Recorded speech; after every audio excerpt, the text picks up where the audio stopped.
Hello everybody, here we are again with the update from what happened today in Aragon MotoGP in Spain on Friday, the first day. And you know, it's Friday is a very important day always, because that's the day where you have to do your qualifying or pre-qualifying for what happens on Saturday.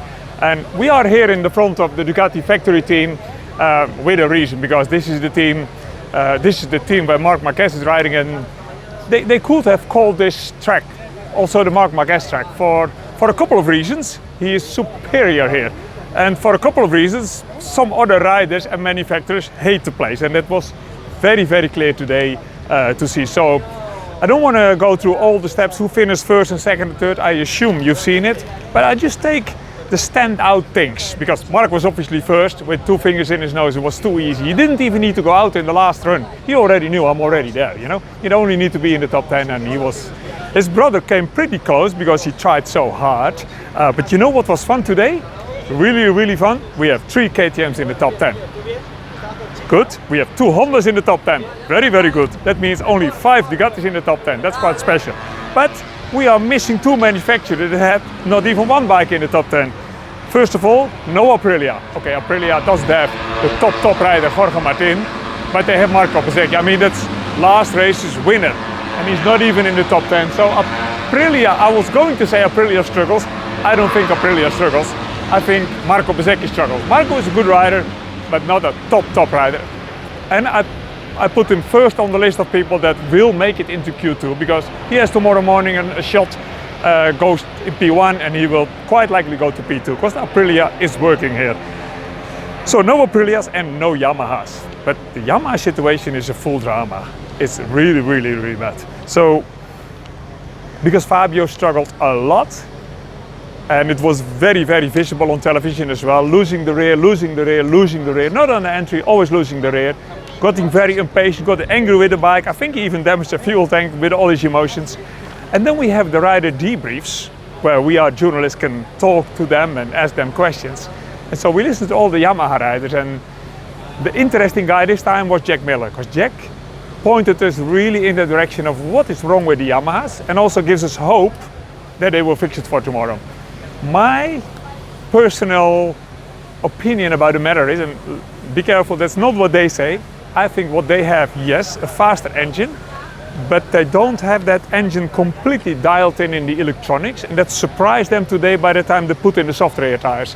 The soft rear tire gave grip, but that grip was not controlled by the electronics at the moment. And for example, when they brake very hard, you need an engine brake that helps the rear tire to brake, and it didn't.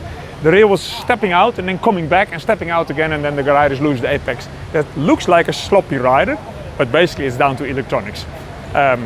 So that's the entry already is gone, and the exit, if you don't have the electronics really dialed in, is bad as well. The good news for everybody, especially the Yamaha lovers, is it can be fixed. You don't need to work all night to fix that. They have all the data from everything that did not work in the electronics.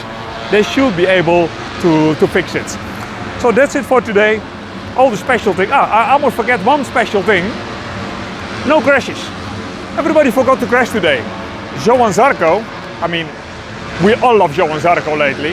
And I love Johan Zarco for many reasons, but I loved him again today for the way because he's in the top 10 again.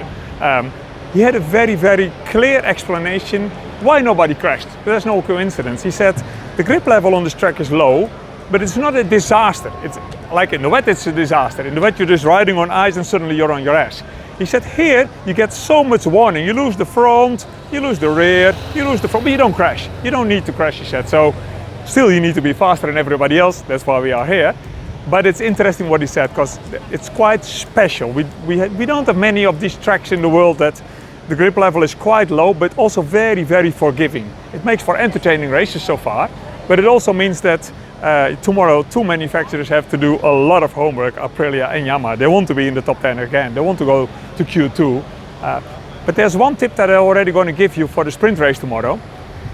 This track, historically seen, because it's not used so often, is quite dirty. So the ideal line where you have the grip is pretty narrow, or as Jack Miller said it today, it's exactly as wide as this table, and that was this table, he said. So that's already cut. But it also means at the start, when the riders, we have 3 riders every row, if you're not on pole position, you're on the dirt. So you better qualify 4th than 3rd or 2nd.